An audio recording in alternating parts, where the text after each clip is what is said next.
watching Hardball. Mission Improbable turned into mission accomplished for the Ateneo Lady Eagles after going through some tough elimination games. In this year's UAP Women's Volleyball Tournament, the Lady Eagles ran into the mean green machine that was the LaSalle Ladies Fighters, a squad that went unbeaten in the elimination round, had won 30 straight games dating from last season, and had thrice to beat, I'm just establishing, and had thrice to beat Edge in the finals. The Lady Eagles would have none of that, as they beat the odds. I'm reading the script now. And conquered their arch rival. Joining us here in the studio are the Lady Eagles, some of them at least. Finals MVP, Liza Valdez, Amy Aquino, Gia Morado, Michelle Morente, Ariel Patron, and Ella De Jesus. Napagod na sa Rockstar. Rocket dito. Wala may pelikula. Talon ng talon sa showtime. Pelikula na lang ang problema. Yung isa gumigitara, yung isa nag-aartista. May gumarakot. Hindi nyo napanood. Meron pa singing bit. Diba? As we speak. Congratulations. We finally have you here. Kasi last week na din siya. And also we finally have them because, diba, last couple of years in the finals, pero unfortunately, they weren't able to make it. Okay, let me throw the first question. In those 2 years that you were in the finals, was there a feeling of giddy in a sense that, ito na, we're in the finals, twice. How did that? Yun po yung main na naging problem siguro ng team kasi masyado kaming pressured kahit yung sarili namin kasi po yung Fab 5 din and we're expected to deliver and get the championship title. So siguro yung main difference siguro this year and last 2 years. Amy, you were part of that also, but you have a major part this year. Tell us how you've grown as a volleyball player under Coach Tai. Now, we have to talk about Coach Tai. We have to dedicate a little time to the coach. How have you grown from then on? Sometimes you weren't even playing, and now you have a major role. You actually had your career high during the finals. Yeah, this year I was given an opportunity to contribute a lot to the team. So I was just happy to get a chance to play and contribute to the team. And what was the main difference for you? Not just in terms of like, I think it was the confidence that Coach Tai instilled in us. Okay. So Gia and Michelle, of course, are rookies. So they don't have the but so it's a fresh experience. So Gia, I heard, and then was telling me na injured ka pa. You were injured prior to the season starting. Is that true? And how bad was the injury? I had an ACL injury before the season started. But when Coach Tai came, sakto I finished my therapy, so that's when I started training. And the reason why we point that out for the audience is because she played so well in the finals, really like a veteran. Everybody says that, and congratulations to you. How does it feel? First year and then championship again. Really big accomplishment. Overwhelmed until now. And the same with Mitch here, who I remember started, because I did your first game, I think it was National University, National University, and then you played well, you played a lot of time, and then there were times na nawala ka rin sa rotation, and then nagbalik ka. Nung bumalik si Coach Tai, nag-iba rin, ano? So, how did that play dun sa'yo, for your confidence, na yung bandang dulo, dun ka pa nagamit ng gusto? Kasi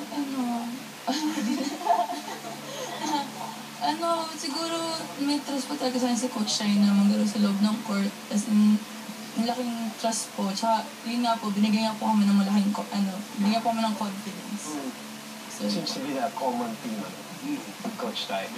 Talking about Coach Tai, Ariel, tell us in a nutshell, how is Coach Tai? What kind of a coach is he? How do you describe a guy like that? Well, was there number one obviously a bad communication problem with him? Well, at first we had that problem, like the language barrier, but then as we go along naman, we're able naman to adapt na. But then, with Coach like I said, he's really different inside during trainings. He's really like a beast. As in, parang, yeah, he's really a beast. Kasi, diba, during games, he's like happy. But then during training, he's like, sometimes we start to hate him na, yun nga, nagbubunga naman yung mga pagiging beast. Mag-iiba yung pagkatao. Sinungaling pa rin yung coach. Kailan Mr. Hyde pa rin. Pag nasa camera, biglang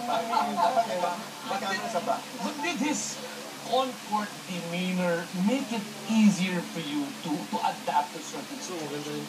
Yeah, I think so. Kasi diba, during training, he's like so hard and so parang he's minsan mean to us na. But then during games, he's like happy, so we feel lighter and he's like so positive. He's like, even though you know sa sarili mo na you haven't done anything good or right, he'll be like, very good. He's like that. Alam niyo kasi mali pa din sa akin. Bakit dictionary ginagamit na? Pwede. Si Ella, now this year, obviously, you're part of the starting six now compared to in previous years, you were known to be the spark plug of the bench, di ba? Yun yung naging reputasyon mo. So how was that transition? Nung simula pa lang gagawin ka ng starting six, paano yung transition yan para sa'yo? Tsaka yung individual improvement mo, anong nangyari under Coach Ty? Malaking adjustment sa akin. Kasi parang, before, di ba, ako lang yung pamalit sa mga starting six. So ngayon, ako na yung nandun. So malaking adjustment sa akin. But Coach Ty made it easier. Kasi siya talaga yung coach na ipupush ka na talaga hanggang ma-achieve mo yung potential mo talaga. Pag sinabi mong push, alay sa pinag-usapan natin sa araw to, pati ba physically, you're being pushed? Kasi, yun nga, pag-uusapan na parang this year, especially for the four of you na parang iba yung conditioning mo. You look different. Of course, I say that in a good way. Was it part of the program of Coach Ty?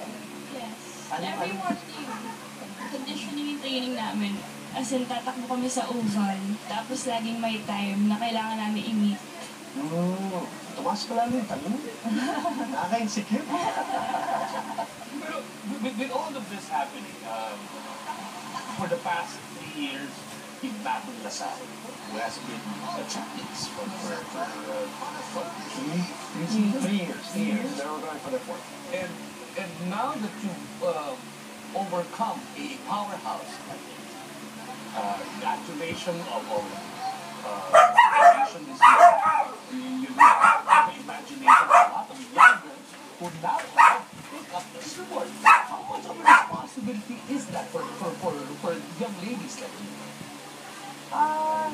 Kasi it's siguro love din namin yung sport. So, we're really happy to see and to hear about things about yung mga ganun things po. Kasi parang we're not doing anything special naman po. We're just playing what we love the most, which is volleyball. And ganun yung feedback po. So, sobrang saya din po. And siguro yung for us din, yung difference last year kasi parang mostly individual players talaga. And now parang yung sport. Of course, you mean. Yeah. Right, that's a good point. So, ba't sa tingin mo sinakyan na ng maraming tao yung sport? I mean, it took a while to build volleyball up, and now all of a sudden you guys are literally rock stars.